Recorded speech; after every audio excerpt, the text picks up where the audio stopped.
There's a quiet part of being human that we rarely talk about.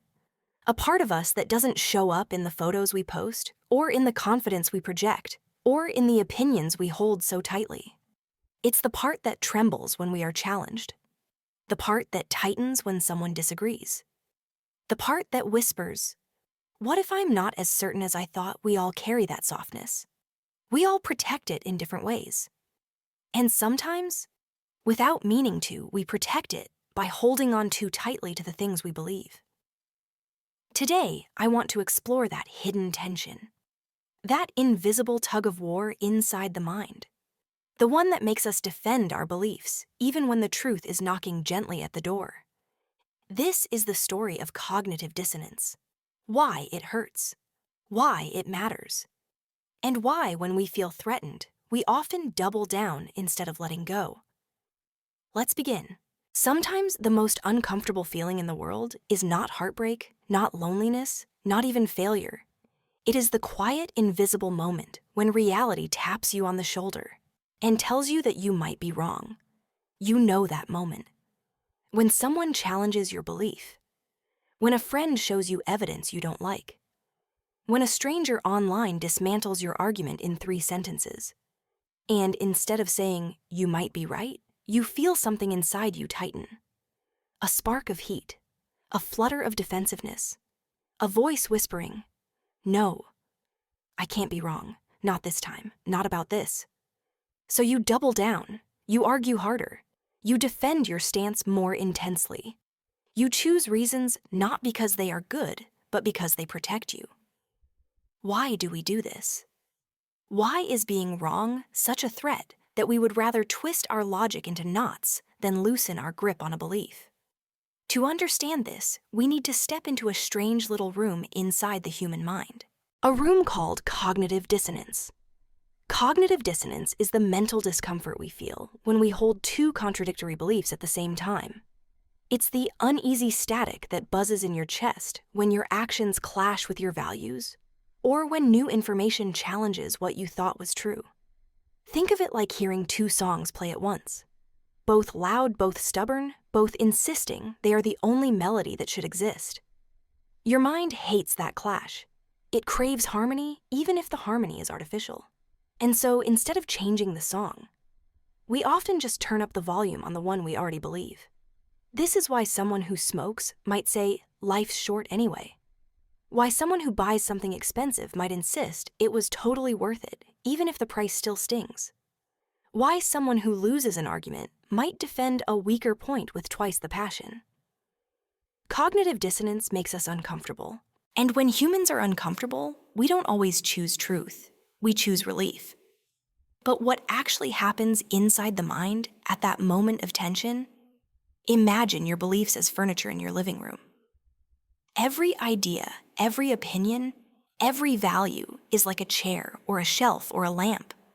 Over time, you arrange them in a way that makes the room feel familiar and safe.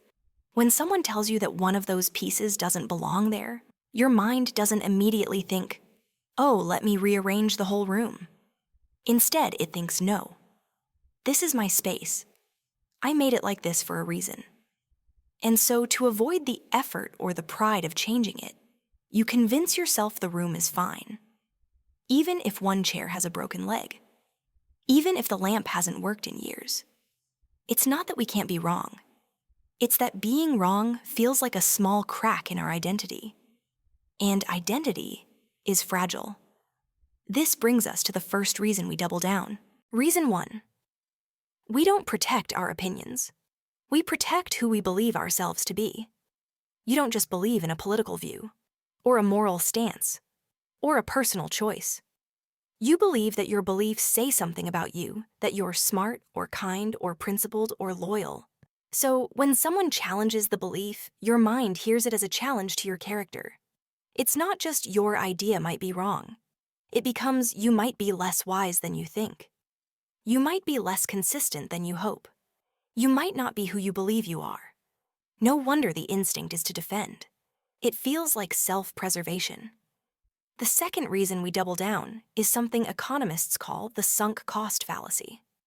But in more human terms, it means this. The more time, energy, and emotion we've invested into a belief, the more painful it becomes to abandon it. If you've argued about something for years, if you've debated it, posted about it, fought for it, taught others about it, then admitting you're wrong feels like losing all those hours. It feels like throwing away a piece of your past self. So instead of letting go, you hold on tighter. You anchor yourself to the version of you who believed it, even if that version is outdated. We would rather be consistent than be correct. And then there's the third reason, the social cost.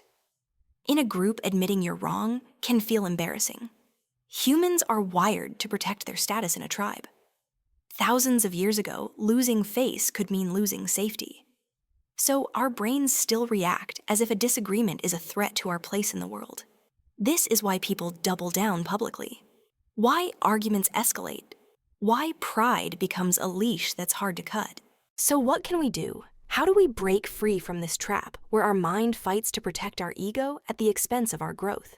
The first step is surprisingly gentle. It is simply acknowledging the discomfort. That tightening in your chest, that urge to defend, that emotional static when someone challenges your belief. Those aren't signs of weakness. They are signs that your mind is trying to protect you. And you can be grateful for that, even as you choose a different path. The second step is to shift what you're protecting. Instead of defending your identity, you defend your curiosity. Instead of saying, I must be right, you say, I want to understand. Curiosity is softer. It doesn't bruise. It doesn't panic. It doesn't need to double down. It simply wants to see the whole picture, even if the picture changes. Then comes the third step, a question that quietly cuts through layers of pride, fear, and habit. If nobody knew what I believed, would I still believe it? Would you still cling to that opinion if there was no audience to impress? No social circle to align with? No past version of yourself to protect? The answer is often softer, truer, and much simpler than the one you defend publicly. The fourth step is the most liberating of all, giving yourself permission to change. We often treat changing our minds as if it's a betrayal of who we were. But maybe it's the opposite. Maybe it's an act of loyalty to who we are becoming. A mind that never changes is not strong, it is stuck. A mind that evolves is one that is alive. Cognitive dissonance is not the enemy. It is the invitation, the subtle nudge, the whisper that says, there is something here for you to learn. And doubling down for all its intensity is just the mind's way of saying, I'm scared to let go. Please be patient. And perhaps that is where the growth begins. Not in forcing yourself to change instantly, but in meeting your own resistance with grace.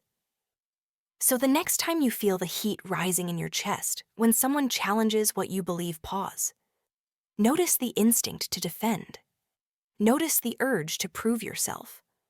Notice the tension between the melody you play and the new one entering the room. And then gently ask yourself, is the goal to win or is the goal to understand? Because sometimes the bravest thing you can say is not, I know, but I'm willing to see. And the quiet courage to say those words might just be the thing that frees you. If anything in this story felt familiar, I hope you know this, there is nothing wrong with you. The urge to defend, the hesitation to admit we're mistaken, the instinct to tighten instead of soften, these are simply echoes of an ancient mind, trying its best to keep you safe. But safety doesn't always mean stillness. And growth rarely happens when we cling to the past version of ourselves. Maybe the real strength is not in being unshakable, but in being willing to shift, to listen, to question, to understand. Maybe wisdom is not the absence of mistakes, but the quiet bravery to learn from them. And maybe, the next time you feel that inner tension rise, you will remember that you have a choice. Not to win, not to be right, but to see. Thank you for listening and for being here, willing to explore the fragile, beautiful corners of the human mind. Until next time, take care of your thoughts, and let them take care of you.